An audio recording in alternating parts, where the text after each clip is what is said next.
कहवा में कृष्णा के जानम भइल, कहवा बधैया बाजे हो। कहवा में कृष्णा के जानम भइल, कहवा बधैया बाजे हो। ललना कहवा में उठेला महलिया त हीरा मोती उपजेला हो। ललना कहवा में उठेला महलिया त हीरा मोती उपजेला हो। मथुरा में कृष्णा के जानम भइल, गोकुला बधैया बाजे हो। मथुरा में कृष्णा के जानम भइल, गोकुला बधैया बाजे हो।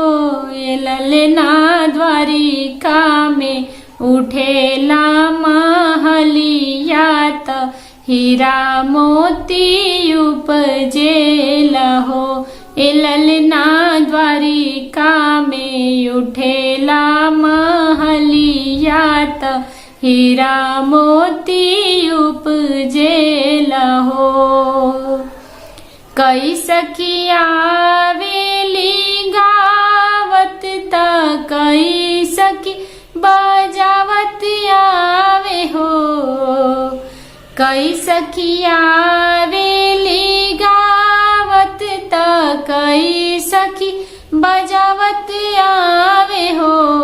ललना कई सखी थारी में कपूर बाती आरती उतारेली हो। ललना कई सखी थाली में कपूर बाती आरती उतारेली हो। सत सखिया वेली गावत त सोरहो बजावत आवे हो। सत सखिया वेली गावत त सोरहो बजावत आवे हो। ललना चारी सखी थाली में कपूर बाती आरती उतारेली हो। ललना चारी सखी थाली में कपूर बाती आरती उतारेली हो। कहवा में कृष्णा के जानम भइल, कहवा बधैया बाजे हो। ललना कहवा में उठेला महलिया त हीरा मोती उपजेला हो। ललना कहवा में उठे